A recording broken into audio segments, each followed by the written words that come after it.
Mr. Vice Chairman, the Minister of Railways has given us some impressive figures regarding route mileage, the number of passenger trains that run every day, the number of goods trains that run every day, the number of millions of passengers who travel by train. He has tried to compare them in view of the vastness of the country, the large number of passenger trains being run, the large number of goods trains being run, and the big route mileage. He has tried to show that the number of accidents that have occurred is not quite alarming. I do not know what his idea was when he tried to compare the number of accidents against this background. Committees have been appointed when serious accidents took place to find out why such and such accident took place. The Shahnawaz Committee, which was appointed in 1956, gave a very voluminous report. Therein, they had stated the causes of accidents that occurred during the period before, and they had also suggested some preventive measures. The government have again appointed another committee headed by Dr. Kunjuru. It is more than 8 months or so. I do not know why an interim report has not been submitted by this committee. It would have been better, at least for discussion on such an important subject like this, if that committee had submitted an interim report. We could have offered more constructive suggestions.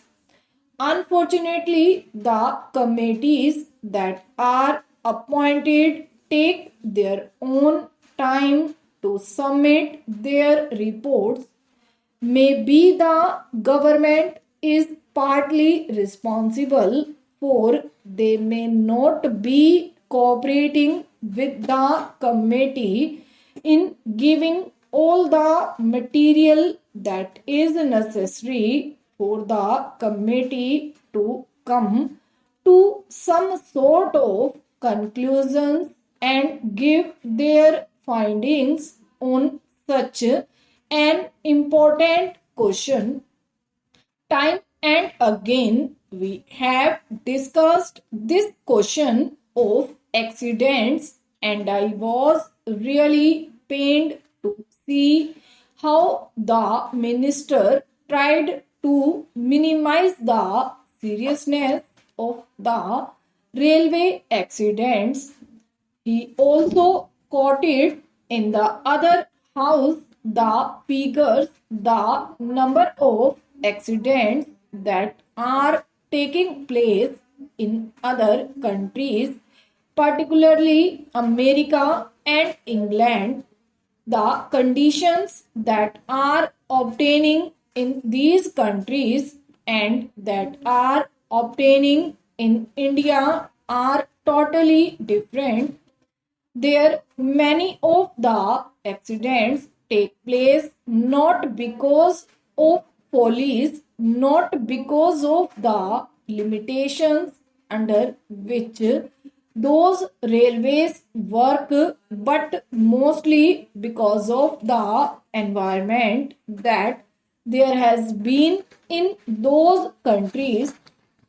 So he did not mention the figures here but took refuge under the guise that our railways work much better than the railways work in other countries and that the rate of accidents in India is much lower than the rate of accidents in America or England. Sir, by having this discussion, the Railway Board and the Railway Ministry should be able to learn some lessons, and if they are prepared to implement the salient suggestions that will be made by the members, then many of these discussions will not take place and many of the accidents that take place these days will not occur.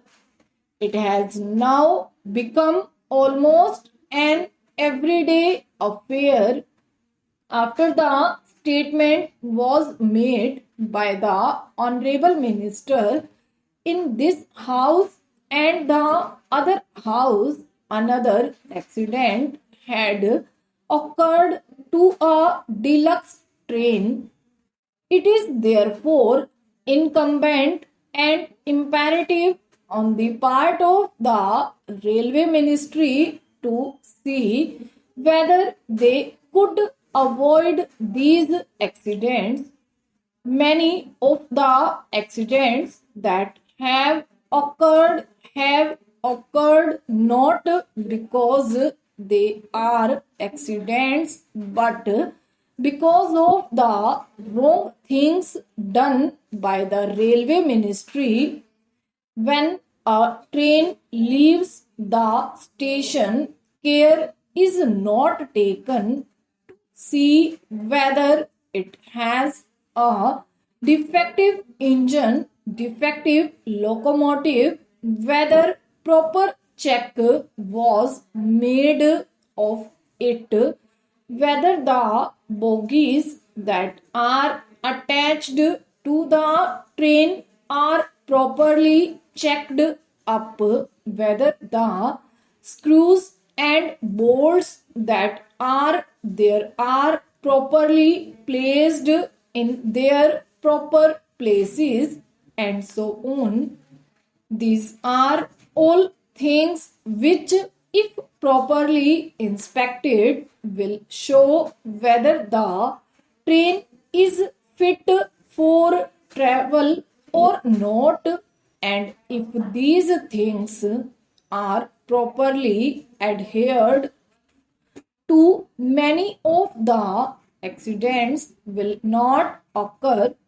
A member in the other house has reported a statement from the statesman of Calcutta that the locoshed people asked the driver of a particular train to somehow manage, even though he complained that he could not take the train. He tried to manage. When the train arrived very late, he was said to have been manhandled by the crowd for the late arrival of the train, and he is reported to have stated to the correspondent that in spite of the protest that he made, he was asked to take that locomotive which was very defective. Last year, similar accidents occurred. For instance, the Ranchi accident. It is also reported that the engine driver protested when he was asked to take the train because the train was defective, but in spite of his protests, he was forced to take that engine and an accident occurred. I am glad that an inquiry commission has been appointed to go into the cause of the accident.